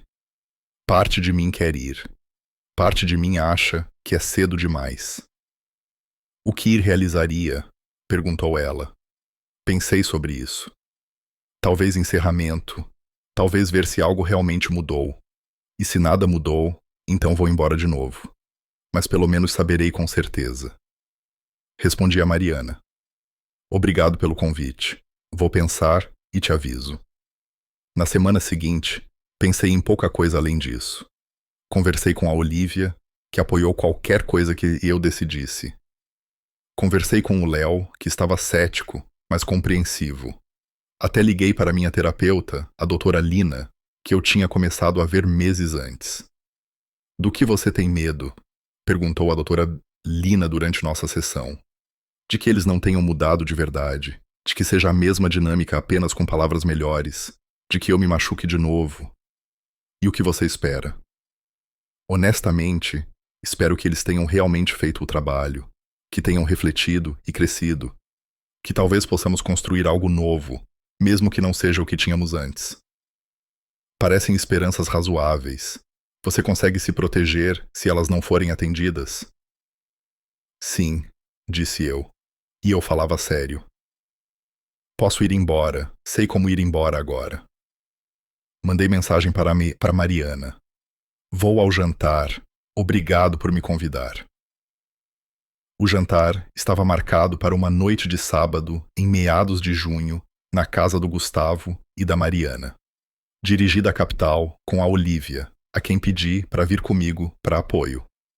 Ela segurou minha mão a viagem toda. Se você quiser ir embora a qualquer momento, disse ela, nós vamos, sem perguntas. A casa do Gustavo e da Mariana era bonita, num bairro agradável. Brinquedos de criança espalhados pelo jardim da frente. Sinos de vento pendurados na varanda. Mariana atendeu a porta. Ela parecia nervosa. Tiago, obrigada por vir. E você deve ser a Olívia. Ela nos levou para dentro. A casa era quente, vivida, cheia de fotos do Miguel em vários estágios de sua curta vida. Senti uma pontada ao perceber que tinha perdido todos aqueles momentos. Meus pais já estavam lá, sentados na sala de estar. Eles se levantaram quando entrei. Os olhos da minha mãe se encheram de lágrimas imediatamente. Tiago, disse ela, com a voz falhando. Mãe, pai. Abracei ambos brevemente, rigidamente. Gustavo saiu da cozinha, usando um avental, parecendo incerto. E aí, irmão? Que bom que você veio. Nos sentamos para jantar ao redor de uma mesa na sala de jantar. Foi estranho no começo. Todos cuidadosos demais com as palavras. Ninguém certo do que dizer. Miguel, agora com 2 anos, forneceu uma distração bem-vinda, tagarelando, jogando comida e fazendo todos rirem. Na metade da refeição, meu pai limpou a garganta. Tiago, quero dizer uma coisa. Todos ficaram quietos. Tenho feito terapia há 8 meses, disse ele, com a voz áspera. Trabalhando em muitas coisas, e uma coisa que vim a entender é o quão terrivelmente eu falhei com você depois do meu infarto. Pedi que você sacrificasse seu futuro para salvar o meu, e então nunca reconheci esse sacrifício. Deixei você desistir da sua educação e depois te julguei por não ter um diploma. Isso é imperdoável. Sinto muito. Profundamente. Minha mãe falou em seguida. Escrevi uma carta para você no ano passado. Eu quis dizer cada palavra, mas preciso dizer em voz alta também. Falhei com você como mãe. Priorizei aparências e conforto sobre seu bem-estar. Quando o Gustavo te humilhou na festa dele, eu deveria ter te defendido imediatamente. Em vez disso, eu ri. Carregarei essa vergonha pelo resto da minha vida. Sinto muito, querido. Sinto muito mesmo. Gustavo largou o garfo. Também tenho trabalhado com um terapeuta e tive que encarar algumas verdades duras sobre mim mesmo. Eu tinha inveja de você, sempre. Você é talentoso de maneiras que não sou. Criativo, corajoso e genuíno.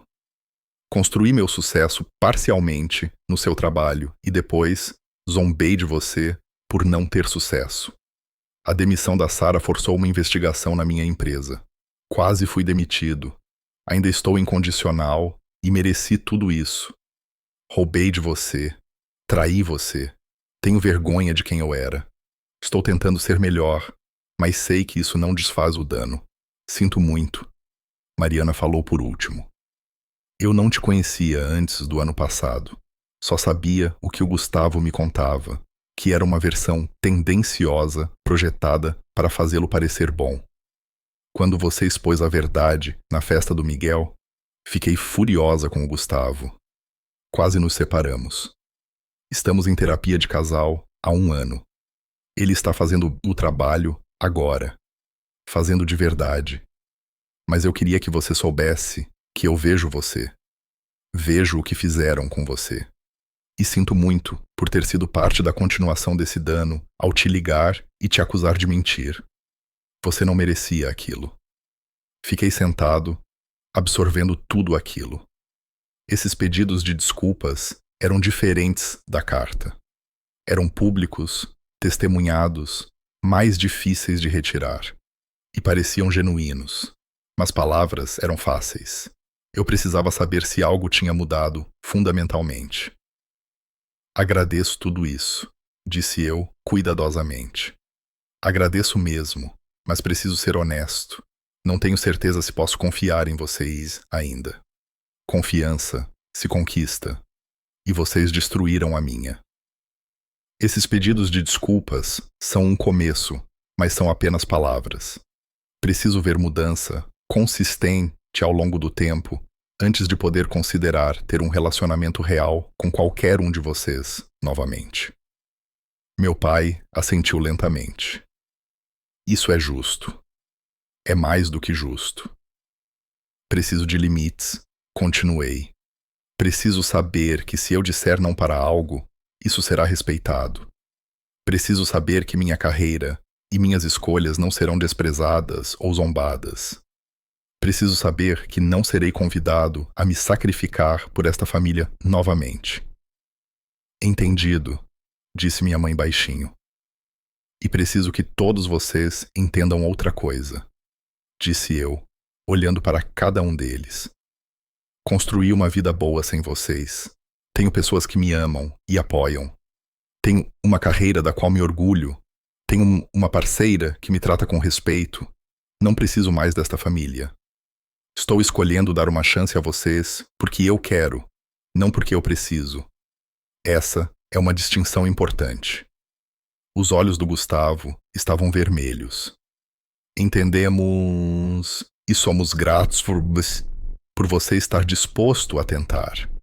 A conversa mudou para tópicos mais leves depois disso. Perguntaram sobre meu trabalho e contei sobre campanhas recentes. Perguntaram sobre a Olivia e ela os encantou com histórias sobre seus projetos de fotografia. Minha mãe perguntou se eu estava feliz e eu disse que sim, genuinamente. Saímos por volta das 9. Meus pais me abraçaram na despedida, mais demoradamente desta vez. Gustavo apertou a mão da Olivia e agradeceu por ter vindo. Mariana nos acompanhou até o carro. Obrigada por nos dar uma chance, disse ela. Sei que não merecemos. Vamos ver, disse eu honestamente. Este é apenas um primeiro passo. No carro, Olivia perguntou: Como você se sente? Cautelosamente esperançoso, disse eu. Eles parecem genuínos, mas já me queimei antes. Vá devagar, disse ela. Você não deve nada a eles. Nos 6 meses seguintes, minha família provou que falava sério sobre a mudança. Minha mãe mandava mensagens ocasionais, sempre respeitosa com meus limites, nunca exigindo mais do que eu estava disposto a dar. Meu pai enviou um cheque de R$100.000, o valor que ele calculou que eu tinha gasto com as contas médicas dele na empresa da família. Quase devolvi, mas Olivia me convenceu a ficar. Você ganhou esse dinheiro, disse ela. Você se sacrificou por eles. Deixe que façam pelo menos uma reparação financeira parcial. Depositei o cheque e usei como entrada num apartamento maior, um investimento no meu futuro. Gustavo entrava em contato mensalmente, nunca insistente, enviando atualizações sobre o Miguel e o progresso dele na terapia. Ele tinha começado a ser voluntário num programa de mentoria para jovens, trabalhando com garotos interessados em carreiras de negócios. Ele me enviou uma foto dele com um grupo de adolescentes numa feira de carreiras, parecendo genuinamente feliz, tentando ser o tipo de mentor que gostaria de ter sido para você, dizia a mensagem dele. Lentamente, cuidadosamente, comecei a deixá-los entrar de volta. Não totalmente. Não para o centro da minha vida, onde poderiam me machucar de novo, mas para a periferia, onde poderíamos construir algo novo. No Natal daquele ano, concordei em passar um dia com a família, apenas um dia, com a Olivia como minha proteção. Foi estranho, mas não terrível. Trocamos presentes. Miguel, agora com 2 anos e meio, ficou fascinado pelos materiais de arte que levei para ele. Minha mãe chorou quando dei a ela uma foto emoldurada minha aceitando minha promoção de diretor de criação. Um lembrete visual do sucesso que construí sem eles. Vou colocar isso na sala de estar, disse ela. Quero que todos que visitem vejam. Quero que saibam o quanto estou orgulhosa de você. Não corrigi o uso de orgulhosa. Eu estava se aprendendo a aceitar a realidade complicada de que as pessoas podiam estar genuinamente orgulhosas de você agora, mesmo que tivessem falhado terrivelmente no passado. Em março, quase 2 anos depois de sair da festa de aniversário do Miguel, recebi um convite inesperado. O Conselho Nacional de Criação estava realizando sua cerimônia anual de premiação. Minha campanha da Axiom tinha sido indicada para a campanha do ano. Vitor me chamou no escritório para me contar. Estamos mandando você para representar a agência. Tudo pago. E tá, Tiago, você vai ganhar. Eu sei que vai. Você não pode saber disso, disse eu, mas estava sorrindo. Conheço talento quando vejo. Você vai ganhar. A cerimônia foi num sábado à noite. A agência Ápice enviou uma equipe inteira. Vir, Aline, Léo, Caio e eu. Olivia foi como minha acompanhante. Voamos, ficamos num hotel legal. A cerimônia foi num salão enorme. Centenas de profissionais da indústria em trajes formais. Quando anunciaram os indicados para a campanha do ano, meu coração batia tão forte que achei que todos pudessem ouvir. E o vencedor é reformulação da marca Axiom Technologies, agência Ápice, designer líder, Tiago Salles. O salão explodiu em aplausos. Levantei-me, com as pernas tremendo, e caminhei até o palco. O troféu era pesado nas minhas mãos, real e sólido. Olhei para a plateia e vi minha equipe torcendo. Olivia filmando no celular. Estranhos aplaudindo meu trabalho. No microfone, eu disse: Obrigado. Esta campanha representa tudo o que acredito sobre design. Que um bom trabalho vem da autenticidade, de correr riscos, de se cercar de pessoas que acreditam em você. Obrigado a Vitor Sampaio por apostar em mim. Obrigado à minha equipe na Ápice por me impulsionar a ser melhor. E obrigado a todos que me apoiaram nesta jornada. Isso significa tudo. Saí do palco e fui imediatamente cercado por parabéns. Foi avassalador e maravilhoso. Mais tarde, naquela noite, de volta ao hotel, postei uma foto minha com o troféu nas redes sociais. Eu raramente usava o Instagram, mas aquilo parecia valer a pena compartilhar. Dentro de 1 hora, mensagens começaram a chegar. Colegas da indústria, conhecidos da faculdade, ex-clientes.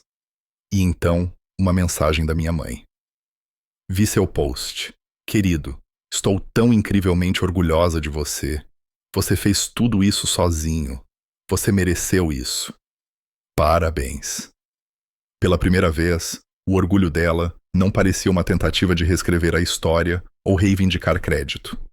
Parecia felicidade genuína pelo meu sucesso. Respondi: Obrigado, mãe. Isso significa muito. Foi um momento pequeno, mas importou. Estávamos construindo algo novo. Lentamente, mas genuinamente.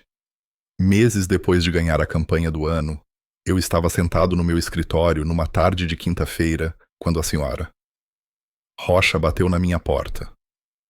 Tem 1 minuto? Claro. Ela sentou. Expressão séria, mas não indelicada. Tiago, vou ser direta, porque acho que você aprecia a franqueza. Queremos torná-lo sócio júnior. Estamos oferecendo uma participação acionária na agência, um assento na mesa executiva e um salário ainda maior. Você mereceu isso 10 vezes mais. O que me diz? Eu não conseguia falar. Aos 30 anos, estava recebendo uma oferta de sociedade numa grande agência de publicidade. 6 anos depois da minha família me chamar de inútil. 3 anos depois de ter saído da festa do Gustavo, sem nada além da minha dignidade, eu estava tendo sucesso além de qualquer coisa que imaginei possível.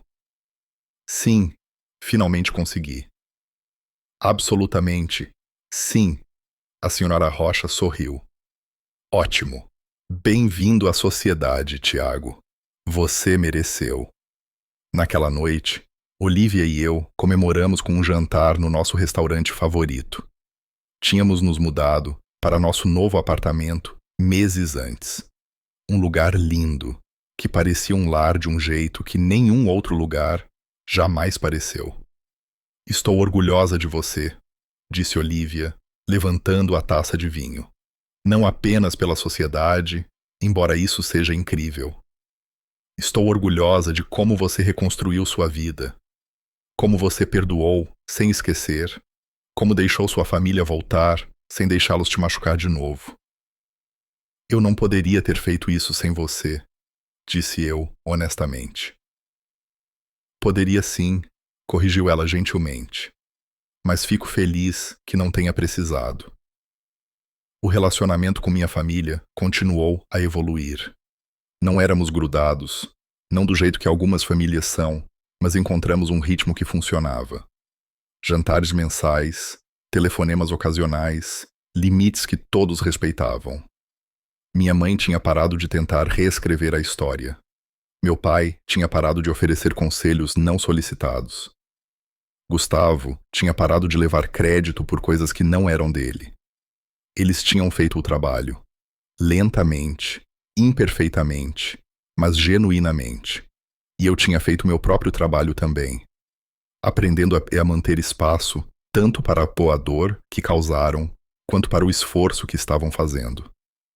Agora, num sábado de outubro, dirigi para a casa deles para a festa de 3 anos do Miguel. Desta vez, fui sozinho. Olivia estava viajando a trabalho, mas me senti bem indo sozinho. Isso parecia uma evidência significativa de cura real. A festa foi no quintal do Gustavo e da Mariana, decorado com balões de super-heróis.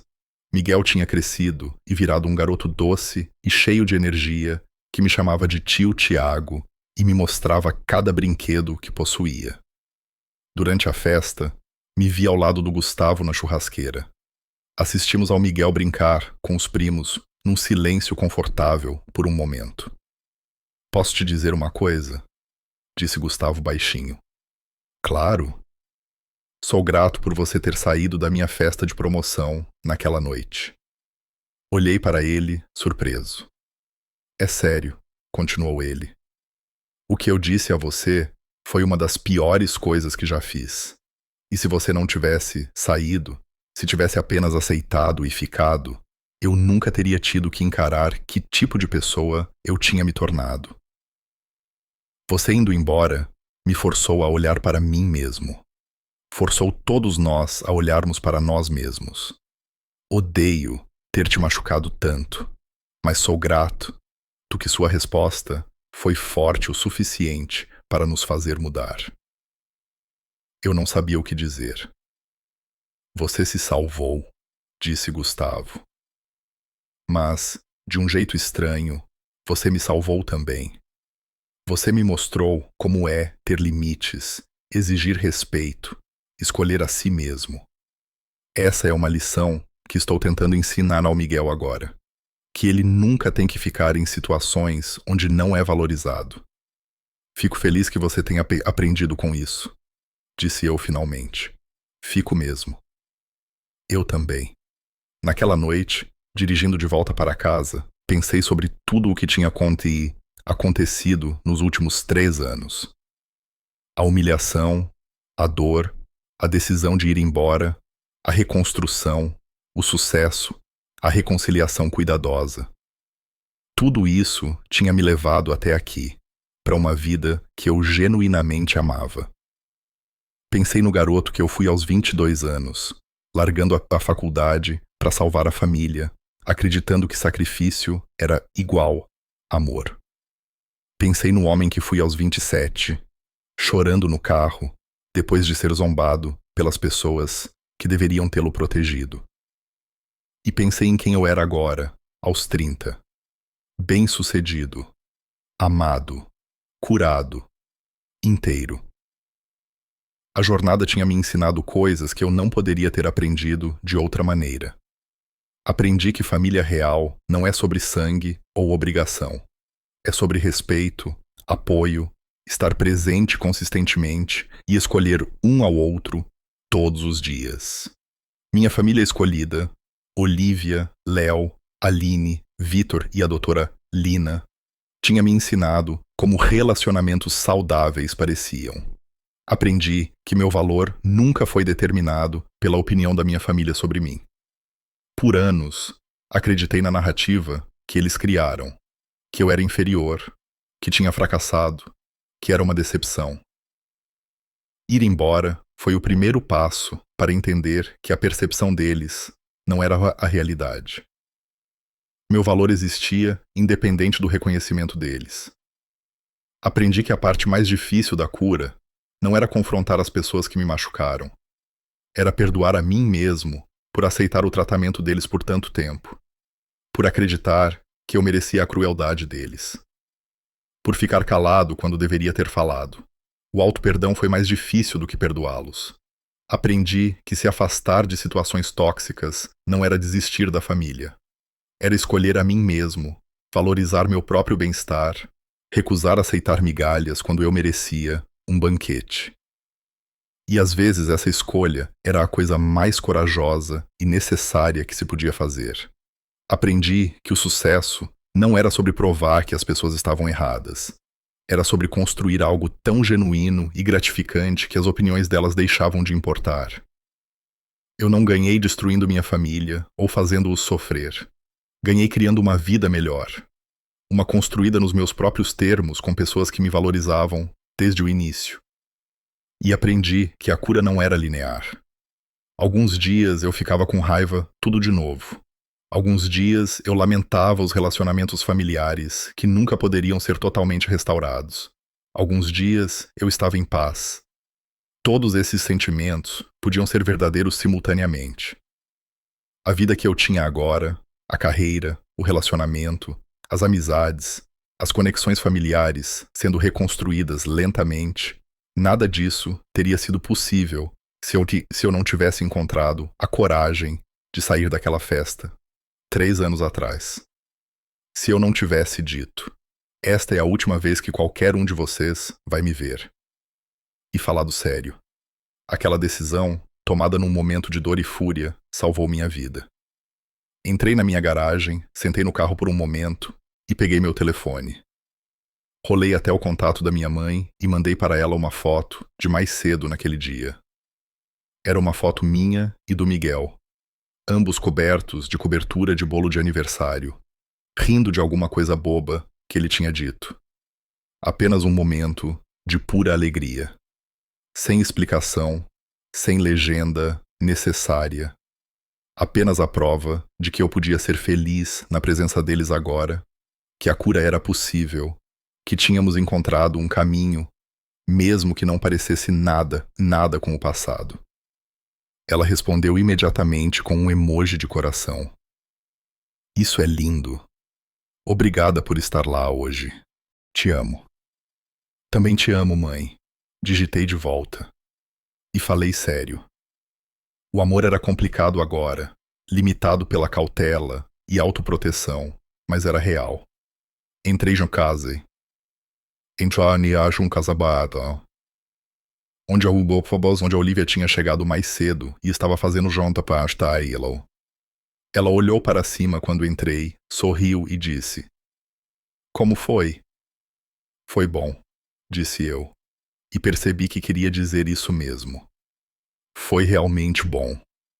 Naquela noite, deitado na cama ao lado da Olivia, na nossa casa que construímos juntos, senti algo que não sentia há anos. Paz. Não a ausência de dor, mas a presença de contentamento genuíno. Eu tinha construído uma vida da qual me orgulhava. Tinha construído do nada, sem a ajuda das pessoas que deveriam ter me apoiado desde o começo, e isso tornava tudo ainda mais valioso. Se você está lendo isso, se está ouvindo essa história e se vê na minha experiência, quero que saiba de uma coisa. Você merece coisa melhor. Se sua família te trata com desrespeito, despreza seu valor, zomba das suas lutas, você merece coisa melhor. Não é sua responsabilidade consertar pessoas que não querem ser consertadas. Não é seu trabalho aceitar crueldade em nome da lealdade familiar. Ir embora é difícil. Pode ser a coisa mais difícil que você fará, mas ficar em situações que te diminuem é mais difícil a longo prazo. Custa seu autorrespeito, sua confiança, seu senso de possibilidade. Você tem permissão para escolher a si mesmo. Você tem permissão para exigir respeito. Você tem permissão para construir limites. E você tem permissão para se afastar de pessoas que não podem ou não querem te valorizar, mesmo que essas pessoas sejam família. Sucesso não é sobre vingança, não é sobre fazê-los sentir muito ou provar que estão errados. Sucesso é construir uma vida que te faça feliz. Uma vida cercada por pessoas que veem seu valor desde o primeiro dia. Uma vida onde você não tem que se diminuir para caber na narrativa de outra pessoa. E se as pessoas que te machucaram eventualmente fizerem o trabalho, eventualmente pedirem desculpas, eventualmente mudarem, você decide se as deixa entrar de volta. Mas essa decisão deve vir de um lugar de força e cura, não de obrigação ou culpa. 3 anos atrás, saí de uma festa onde minha família me humilhou. Hoje, sou sócio de uma grande agência de publicidade. Tenho um lar lindo com alguém que amo. Tenho amizades genuínas. Tenho uma família que construí por escolha. E tenho paz. Essa paz valeu cada momento difícil da jornada até aqui. Você merece paz também. Você merece respeito. Você merece amor que não exija que você se diminua. E você merece a coragem de se afastar de qualquer coisa menos que isso. Seu valor não está em debate. Nunca esteve. Agora, quero ouvir de você. Você já teve que se afastar da família ou de relacionamentos próximos para se proteger? Como encontrou a coragem para escolher a si mesmo? Compartilhe sua história nos comentários abaixo. Sua experiência pode ser exatamente o que outra pessoa precisa ouvir hoje. Se essa história ressoou com você, por favor, clique no botão de curtir. Isso ajuda mais pessoas a encontrarem essas histórias quando mais precisam. E se quiser ouvir mais histórias reais sobre superar desafios familiares, traição e encontrar sua própria força, inscreva-se neste canal e ative as notificações para nunca perder uma nova história. Compartilhe este vídeo com alguém que precisa ouvir que está tudo bem. Escolher a si mesmo, que ir embora não é desistir, e que a melhor vingança é construir uma vida da qual você se orgulhe genuinamente. Obrigado por ouvir minha história. Obrigado por fazer parte desta comunidade onde nos apoiamos nos momentos mais difíceis. Espero que minha experiência tenha lhe dado algo valioso. Seja validação, esperança, coragem ou apenas o conhecimento de que você não está sozinho. Cuidem-se. Vocês merecem coisas boas.